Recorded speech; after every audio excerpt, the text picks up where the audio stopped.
Pumunta naman tayo sa gusali ng Gaffer Merchant Union kung saan makikita natin ang labis na pagkainis ni Abby sa pagbabalik ni Elle.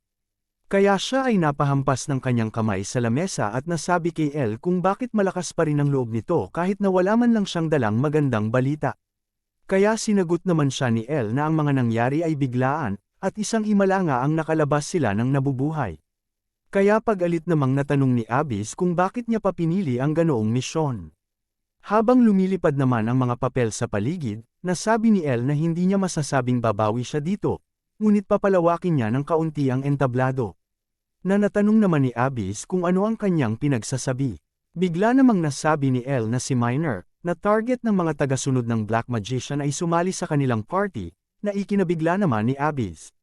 Dagdag pa nito na siya ay nakakasigurado na ang mga tagasunod ay hindi ito hahayaan, kaya huhulihin nila ang mga ito. Pag-alit namang natanong ni Abby kung hanggang kailan niya kinakailangang makipaglaro sa kanilang mga ginagawa. Kaya napaisip si Elle na hindi pa nito pwedeng ilabas ang lahat kay Abby. Ito ay dahil kung sila ay mauuwi sa digmaan sa pagiging makitid ng paningin nito sa layunin nitong pabagsakin ang Kaniya Merchant Union, hindi nila magagawa ng maayos ang mga bagay. At kung ito man ay mangyayari, hindi nila maaabot ang ugat ng mga tagasunod ng Black Magician sa ganitong paraan. Naisip din ni Elle na ang pasensya ng Gaffer Merchant Union ay nauubos na rin, kaya kinakailangan itong magmadali, kaya kanyang nasabi na hindi niya na dapat itong patagalin. Di kalaunan, pumunta naman tayo kay Ralph kung saan siya ay nagagalit dahil si Elle ay nagdala ng isa pang tao sa kanilang party nang hindi sinasabi sa kanya. Na sinagot naman ni Debo na ito ay mabuting bagay dahil mayroon silang isa pang mahusay na miyembro. At kung bakit kinakailangan pa nila ng pahintulot sa kanya dahil si Elle din naman ang kanilang leader. Kaya natanong ni Ralph kung sino ang nagdesisyon nito dahil sila ay nakikipagkumpitensya pa para dito, at si Elle ay isang pansamantalang leader lamang. Kaya nasabi naman ni Kiri na mukhang kinakailangan pang mabugbog ng kaunti ni Ralph. Habang kinukuha naman ni Elle ang kanyang kape sa lamesa, nasabi nito na ito ay hindi mahalaga dahil kung si Ralph ay may reklamo, patunayan nito ang kanyang sarili gamit ng kanyang abilidad. Kung saan may seryosong nakakatakot na mukhang nasabi ni Elle na siya ay palaging bukas para sa duelo. Na agad namang ikinatakot ni Ralph. Agad naman siyang umalis palabas sa kanilang tinutuluyan ng nagagalit, kaya nasabi ni Debo na siya ay isang gahamang tao. Napatayo naman si Elle sa kanyang inuupuan kaya natanong ni Debo kung saan siya pupunta. Na sinagot naman ni Elle na mayroon lang siyang pupuntahan kaya wala silang training sa ngayong araw. Sa labas naman ng kanilang tinutuluyan, makikita natin ang paglakad ni Elle at ni Ralph sa magkabilang direksyon. Kaya napatanong ang isang nagbabantay na gwardya kung bakit sila ay umaalis nang sila lamang. Napagdesisyon na naman nilang maghiwalay, kung saan ang iba ay sumunod papunta kay Ralph. Bumalik muna tayo ng bahagya sa istorya kung saan natanong ni Kyrene kung ano ang pinagsasabi ni Elle na hindi niya maalis ang singsing sa kanyang kamay, at kung ang item ba ay pinili ang kanyang may-ari. Na sinagot naman ni Elle na hindi niya ito masasagot. Kaya napaisip si Kyrene na ito ay masama, dahil mayroong may-ari ang singsing na ito. Subalit pagkalipas ng ilang sandali, napabuntong hininga na lang si Kyrene at napasabi na bahala na. Dagdag pa ni Kyrene na kailangan ni Elle na kumuha ng pahintulot mula sa may-ari mismo, kung saan makikita natin ang pagpasok niya sa isang gusali at paglapit nito sa mga tao. Ang nakaabang naman sa kanya ay ang cross-hunter na si Cheryl, na agad na nagsabi na siya ay nabubuhay pa pala, kaya nagtataka namang natanong ni Elle kung siya ba ang may-ari ng singsing. Dagdag pa ni Elle na siya ay nandito para manghingi ng pahintulot, na natanong naman ni Cheryl kung bakit. Agad namang iniangat ni Elle ang kanyang kamay at nasabi na hindi niya maalis ang singsing sa kanyang daliri kaya siya ay nandito para magtanong kung pwede niya ba itong kunin. Ang nakikita namang singsing ni Cheryl ay kanyang ikinabigla. Ito ay dahil pamilyar itong item sa kanya, kaya natanong nito sa kanyang isipan kung hindi ba talaga ni Elle maalis ang bagay sa kanyang kamay. Agad namang napalingon si Cheryl sa kanyang kasamahan, na tumango naman pabalik sa kanya.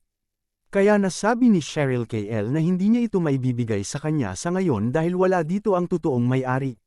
Na agad namang sinagot ni Elle kung pwede niya ba itong papuntahin dito, dahil hindi niya alam kung paano gamitin itong singsing kaya kinakailangan niya ng paliwanag. Subalit sinagot lang siya ni Cheryl na ito ay mabuti, na kanya namang ipinagtaka kung ano ang ibig nitong sabihin. Kaya may seryosong mukhang nasabi ni Cheryl na siya ay mayroong kahilingan kay Elle. Ito ay hanapin ang tunay na may-ari ng singsing na binansagang hero tracker na si Piro. Kung saan siya ay makikita natin ngayon sa isang dungeon habang nagtatago sa isang kalansay na halimaw. Ang Last Day, kung saan naghasik ang iba't ibang uri ng mga halimaw sa buong mundo na siyang nagtulak sa buong sangkatauhan sa sulok. Subalit mayroong 6 na mga heroes ang lumabas para ito ay pigilan. Ito ay binubuo ng binansagan bilang tagapagmana ni Freyd na si Evan. Ang binansagang Fate's adversary na si Luminous. Ang thief na si Phantom at ang Elven King na si Mercedes. Andito rin ang polearm hero na si Aran at isa ring polearm hero na si Yunwol. Kung saan ang mga ito ay nagbabalik, kaya makikita natin ang paggamit ni Luminous ng kanyang skill.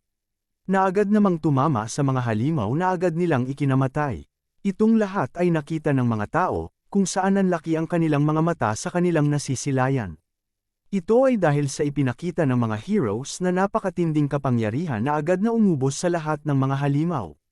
Na siyang nagbigay naman ng isang himala dahil sa kanilang mga ginawa. Dahil dito, ang sangkatauhan ay muling nagkaroon ng pag-asa, kaya kanilang pinaniwalaan na muli nilang sasagipin ang mundo.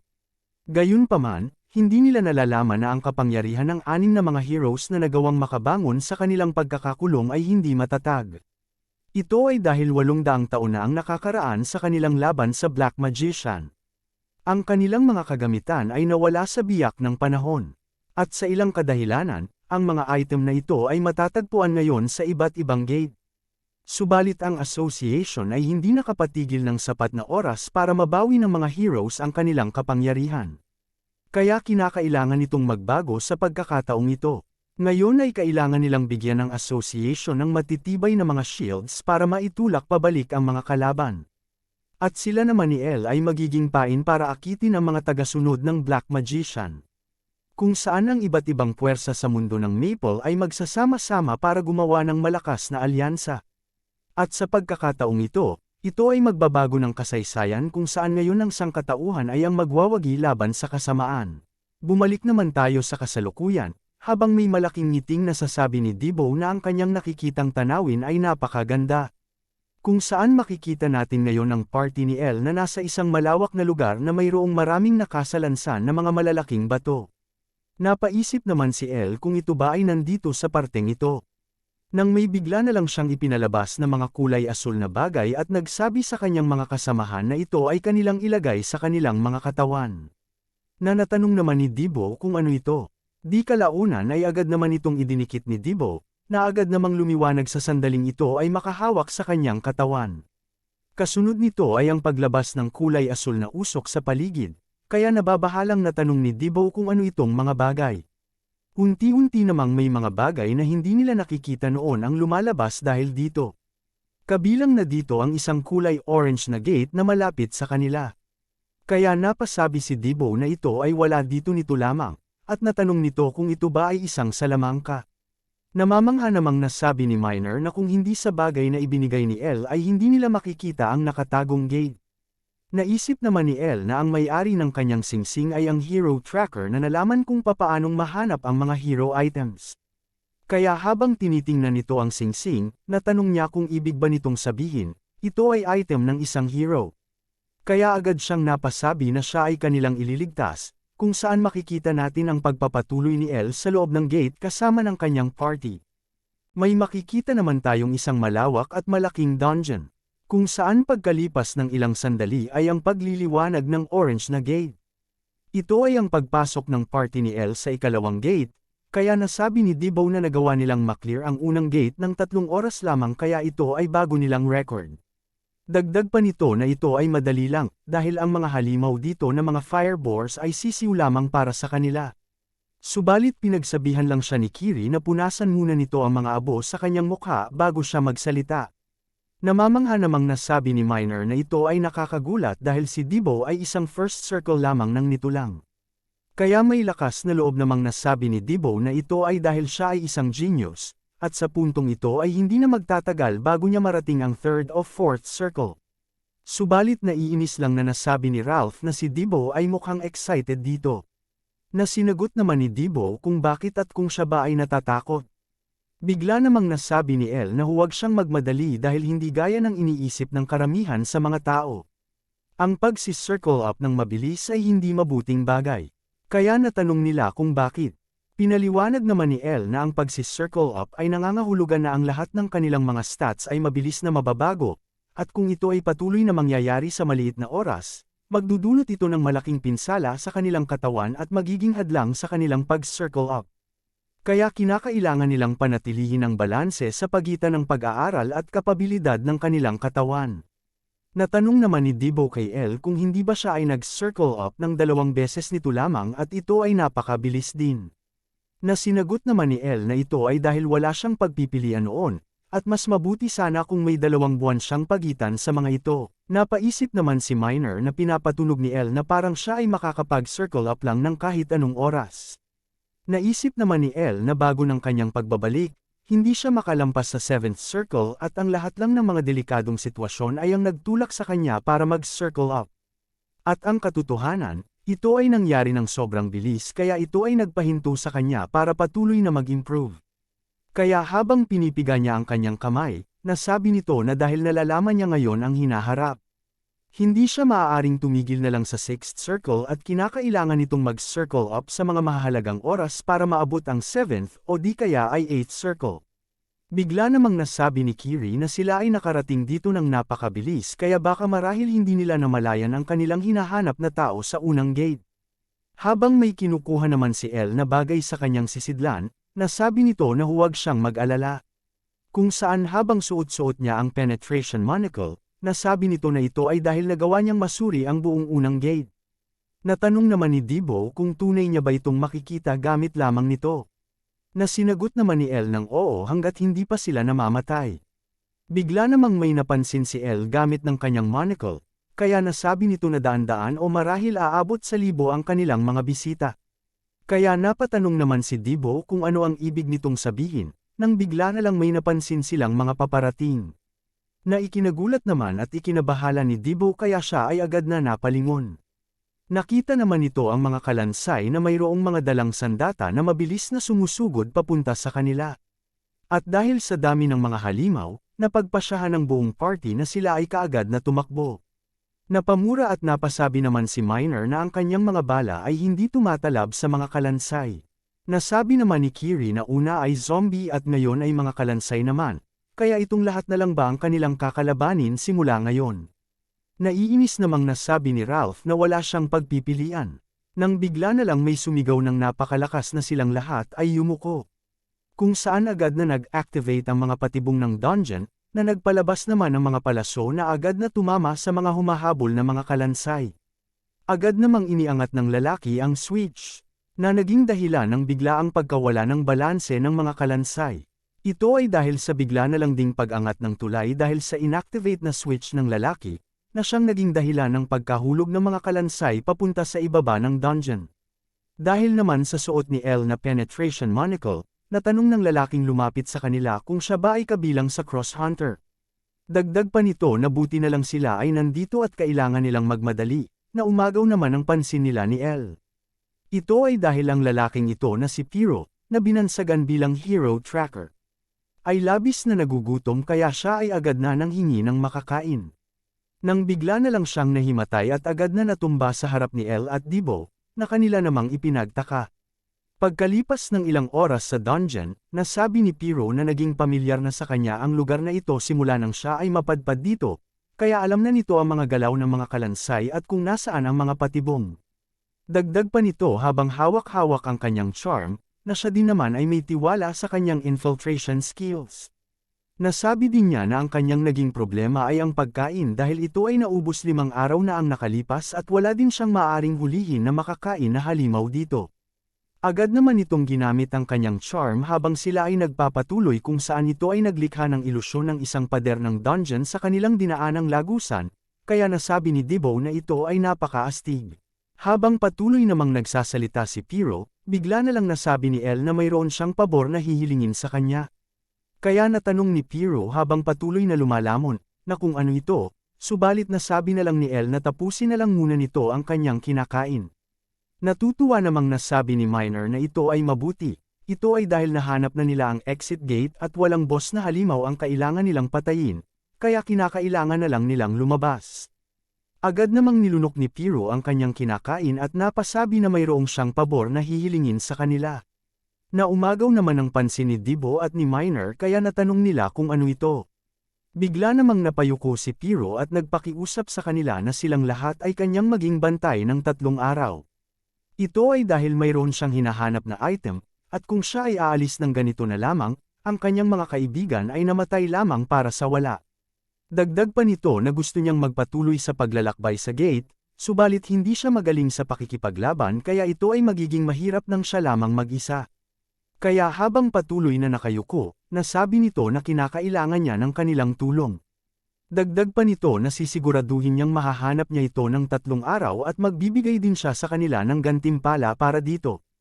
Kaya napalingon naman si Minor at Dibo kay Elle. Natanong naman ni Elle kung papaano niyang mahahanap ang bagay ng 3 araw na hindi niya mahanap sa 1 buwan. Kaya nasabi ni Elle na wala siyang oras para magsayang ng 3 araw dito. Nasabi naman ni Piro na ito ay iba dahil hindi pa siya nakakatingin sa mga delikadong rehiyon ng 2nd gate. At dagdag pa nito na mayroon siyang nararamdamang lugar kung nasaan ito ngayon. Lumipat naman tayo sa gusali ng Kaniya Merchant Union habang nakadungaw si Evoke sa bintana. Natanong nito kung ito ba ay nagsisimula na. Habang may makikita naman tayong mga kulay pulang sapot sa kanyang likuran, dagdag pa nito na si Elle ay hindi makakatakas sa pagkakataong ito. Nang bigla na lang may nagsalita kung nakakasigurado ba siya dito. Naumagaw naman sa pansin ni Evoke at labis niya itong ikinabigla.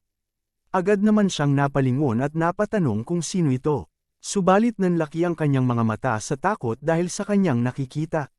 Ito ay dahil ang nasa kanyang harapan ay isang malaking gagamba na nagsasabi na siya ay nadidismaya kay Evoke dahil inaakala niya na siya ay mapapakinabangan subalit mukhang hindi nito kayang patayin ang isang bagong adventurer. Dagdag pa ng gagamba kay Evoke sa itaas ng kanyang sapot kung gaano pa ba niyang balak na ipapahiya ang kanyang sarili, kaya agad namang napaluhod si Evoke sa lupa at nagbigay ng pagbati sa kanyang sir na si Will. Pinagpapawisan din itong nasabi na wala siyang anumang dahilan at tatanggapin niya ang kahit anumang parusang ibibigay nito, ngunit ang kanyang plano para patayin si Elle ay isinasagawa na ngayon. Kaya natanong nito ang gagamba na bigyan pa siya ng isang pagkakataon para mabawi ang kanyang sarili. Kaya habang ginagalaw naman ng gagamba ang kanyang sapot, natanong nito kung pinaplano ba ngayon ni Evoke na managot sa pagkakataong ito. At habang makikita natin ang patuloy na pagluhod ni Evoke sa loob ng kanyang opisina sa gusali ng Kaniya Merchant Union, nasabi ng gagamba na pakikinggan nito kung ano ang kanyang pinaplano. Bumalik naman tayo sa 2nd gate habang makikita natin ang maraming bilang ng mga kalansay sa pasilyo ng dungeon. Di kalaunan ay may bigla na lang napansin ang isang kalansay. Nang bigla na lang din na natamaan ang katabi nitong kalansay, na umagaw naman sa kanyang atensyon. Kasunod pa nito ay ang pagdating ng mga bagay na napapalibutan ng telekinesis na papalapit pa sa mga halimaw, na nagawa namang maharang ng isang kalansay gamit ng kanyang shield, kaya pagkatapos nito ay ang kanilang pagtakbo papunta sa pinanggalingan ng pag-atake. Kung saan makikita natin ang kanilang pagliko sa isang pasilyo. Agad namang ginamit ni Elle ang kanyang telekinesis para maipababa ang switch. Na naging dahilan naman ng pagsara ng lagusan para makulong ang mga kalansay sa isang parte ng dungeon. Pagkatapos nito ay ang unti-unting pagkawala ng ilusyon, kung saan makikita natin habang hawak-hawak ni Dibo ang isang charm sa kanyang kamay. Napasabi siya na ito ay mahusay. Dagdag pa nito habang sila ay nagpapatuloy sa gate, na dahil ang lagusan ay naharang, ito ay magiging madali na lang para sa kanila. Subalit nasabi ni Piro na wala na silang oras. Ito ay dahil ang mga patibong ay hindi perpekto, dahil kung mayroong daan na sasara ay mayroon ding magbubukas. At nakakasigurado siya na ang mga halimaw ay mapapansin din ito di kalaunan. Kaya napasabi naman si Dibo na kinakailangan lang nilang mahanap ang item na kanyang hinahanap bago pa man nila na muling makaharap ang mga kalansay. At habang sila ay nakatingala sa isang dambuhalang rebulto ng isang knight na mayroong hawak na malaking espada, dagdag pa nito na tingnan nila ang item ng dakilang hero na kanyang hinahanap.